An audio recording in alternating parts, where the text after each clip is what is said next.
life empowered is closer than you think. We're all looking for a better way.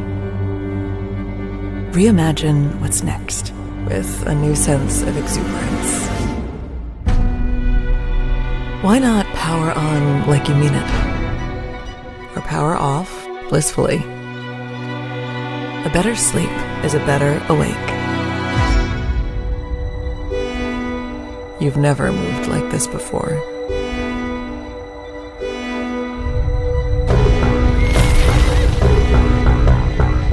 With the energy nature intended.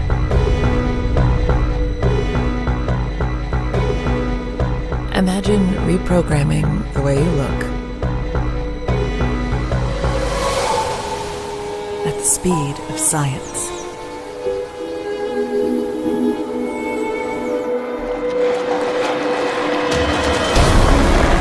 At longevity. At exhilaration. It's next level rejuvenation. Take control of your well-being. From the inside out and outside in. The light within is ready to ignite. Be the light. LifeWave. You just can't stop. Like a psychomaniac hooked on adrenochrome, BB Netanyahu can't stop. Same with Zelensky.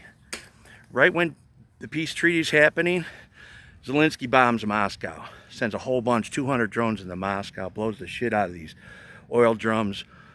And then Bibi, right as the agreement, right before the deadline, he's bombing Beirut. And they always have an excuse, oh, they attacked us. Well, I think 4 Israeli soldiers died, and there's thousands.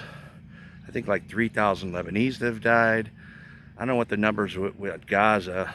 I'm hearing 100,000, it's probably more.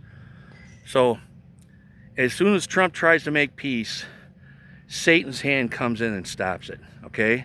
So now we see the deep state. We see the control of the presidents all these years. Biden, Obama, Bush, Clinton, they're all up there. All compromised, every single fucking one of them, okay? Starting with Bill Clinton and Epstein Island, going all the way up to Biden and Zelensky and all that shit with the bioweapons in Ukraine. They're all fucking dirty. And don't get me started on Bushy Boy, 9/11, oh my God. So our country's been run by the Federal Reserve and this deep state, and the presidents have been puppets for London. Look at Prometheus, she's got a little old Slavic ladies, but they're really smart. And they talk about the British control of America since the Federal Reserve was created in World War I.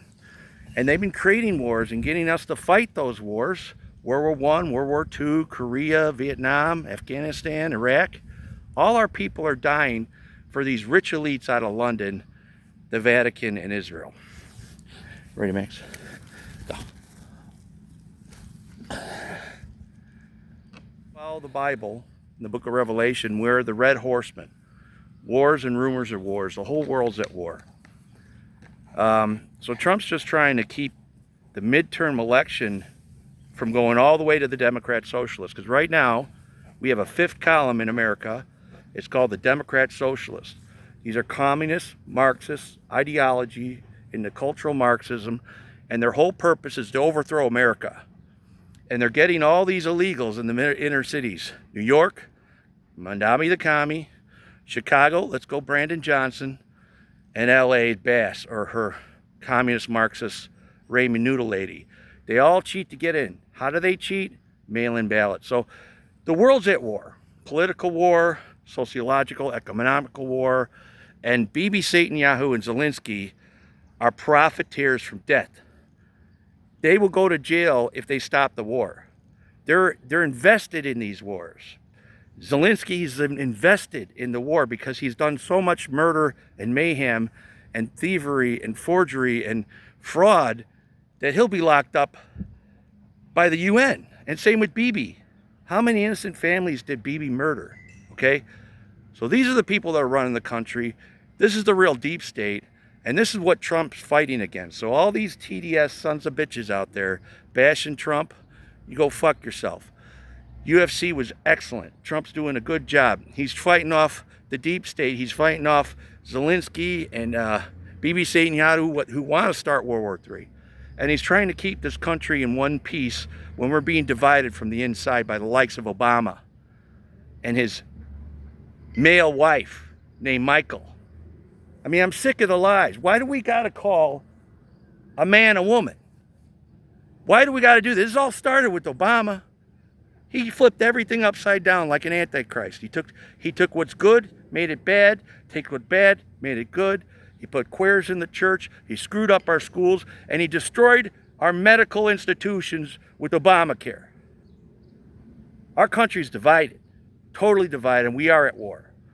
So if you think this little MOU is going to make a difference in the Middle East, it's not. Because the Middle East has been fighting for thousands of years, and they're not going to end over a piece of paper. Trust me. Ready, man? Go.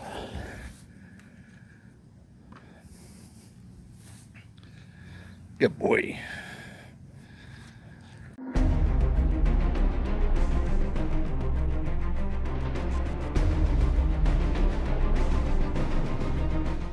The United States and Iran have reached a memorandum of understanding to end the war, but many more challenges lie ahead, especially from Israel, which is not pleased with the deal.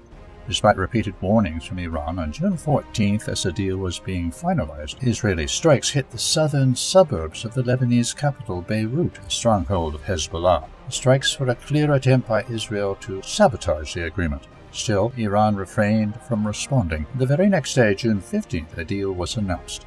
Reports that surfaced after the announcement of the deal revealed what appears to be a complete Iranian victory.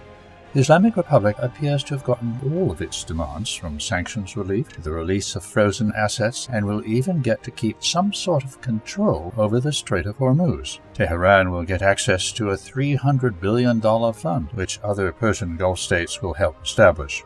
At the same time, Iran does not appear to have given up on its nuclear rights, which will be the subject of further talks with the U.S. that will go on for at least 60 days. As for the country's missile program and its regional influence, no limits on these were included in the deal, and they will not be included in the following talks. While a formal in-person signing ceremony was scheduled for June 19th in Switzerland, the deal was signed digitally on the very same day it was announced.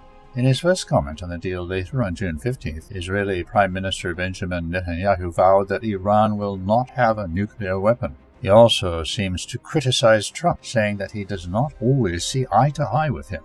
On June 17th, Trump said that the deal with Iran is not final, warning that Washington could resume military strikes against Tehran if they don't behave. Despite the threat, later on the same day, the U.S. president signed a hard copy of the deal during a dinner with French President Emmanuel Macron at the Palace of Versailles. Iranian President Masoud Pezeshkian also signed off on it remotely, officially finalizing it. Still, Iran's parliamentary speaker and key negotiator, Mohammad Bagher Ghalibaf, stated that his distrust of the U.S. remained and that the Islamic Republic's finger is on the trigger. The next 60 days will likely see de-escalation in the Middle East. However, the war is not over yet. The majority of U.S. forces are still in the region and will not likely leave before a comprehensive agreement is reached. Meanwhile, the Islamic Republic remains cautious. The main source of worry is Israel, which could act on its own to sabotage the deal.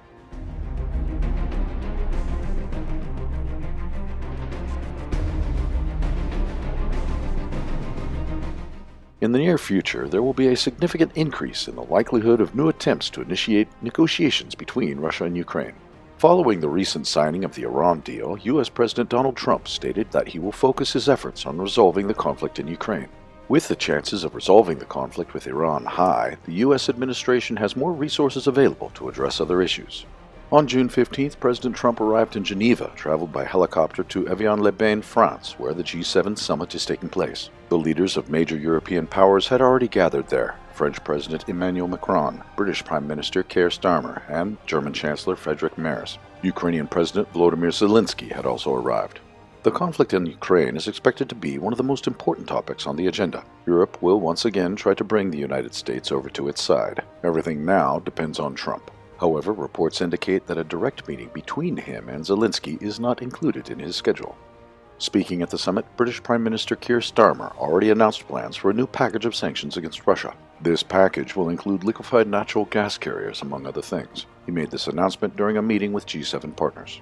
The new restrictions will also target Russia's shadow fleet, as well as financial entities that British authorities claim are involved in circumventing existing sanctions. Meanwhile, the intensity of combat operations in Ukraine remains high. Ukraine complained that Russia's June 15th strike on Kiev, which hit the Dovzhonka film studio, destroyed thousands of costumes and props. The facility was reportedly exclusively civilian and not used for military purposes. However, Kiev's Dnevnik Ukraini newspaper published a report on the damage to the film studio. Photos and videos in the report clearly show the folded wings of FP-1 and 2 kamikaze drones which Ukraine uses to attack Russia. Realizing their mistake, the Kiev editorial office deleted the published materials, but it was too late. They had already spread across the internet. In response to Russia's attack, Ukraine launched a massive airstrike on Moscow the following night. Although most of the drones were shot down, some reached their targets. A fire was reported at a Moscow oil refinery. Meanwhile, there have been no significant changes on the front lines. Konstantinovka is the main focus of attention, as Russian troops are conducting a mop-up operation there. If past experience is any guide, the fate of the conflict in Ukraine will be decided on the battlefield, not through negotiations.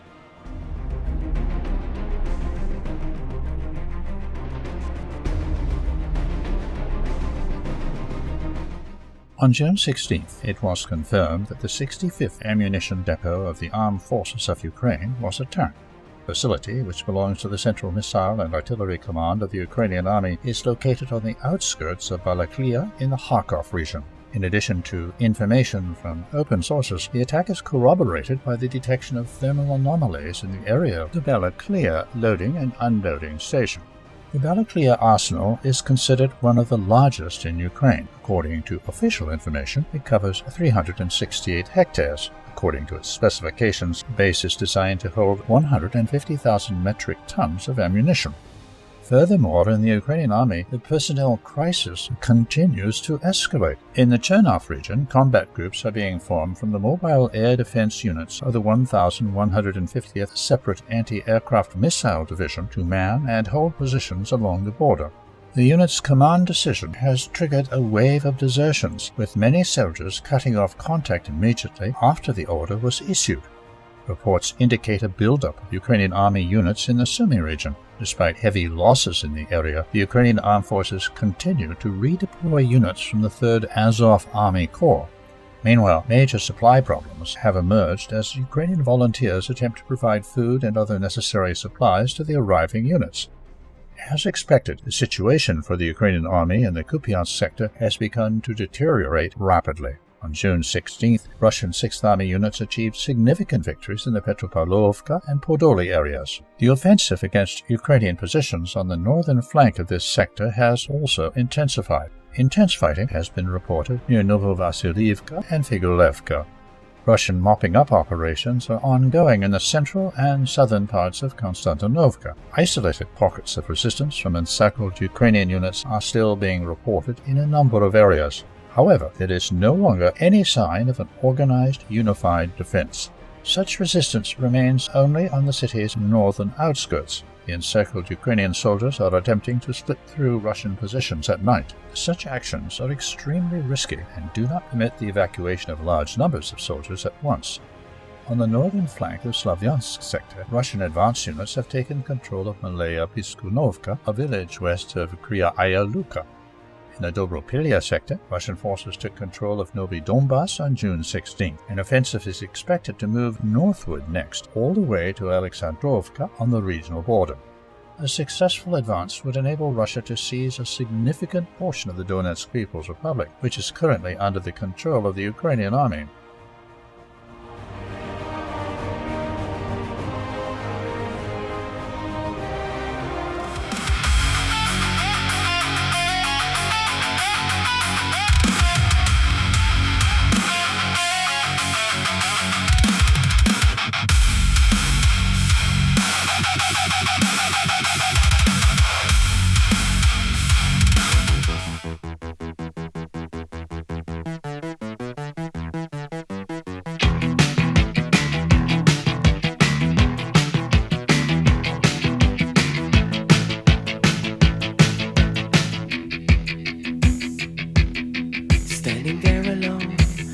Is waiting, all systems are go.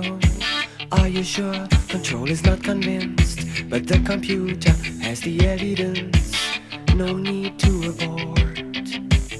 The countdown starts.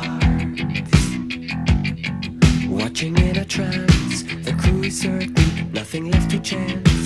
All is working, trying to relax. Up in the capsule, sent me up a drink.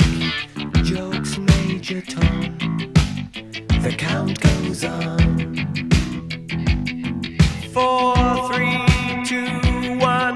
Earth below us, drifting, falling, floating, weightless, calling, calling home.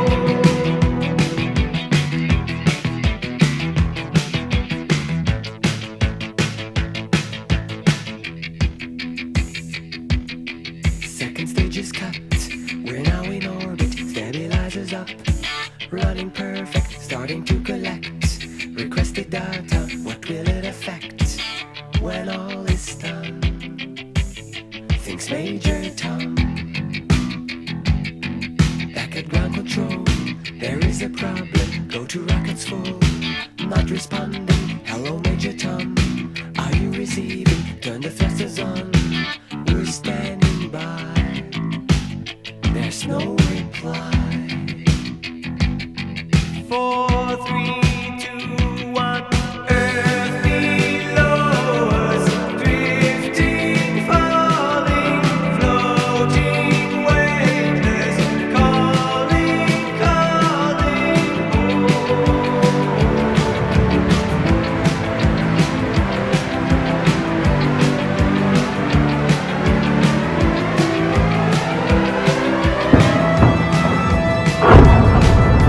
across the stratosphere.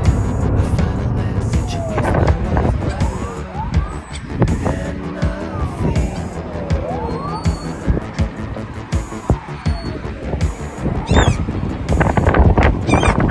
Underneath the ship, the world is mourning. They don't realize he's alive.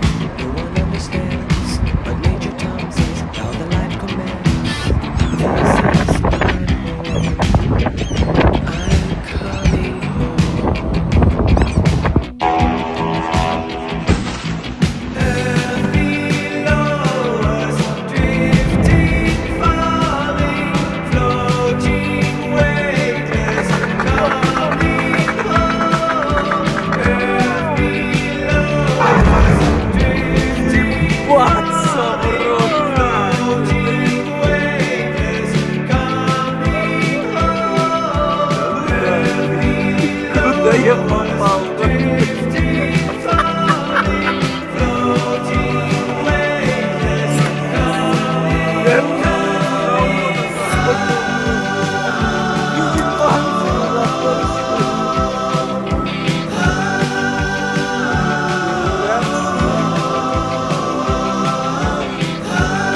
Der Kugelsalz.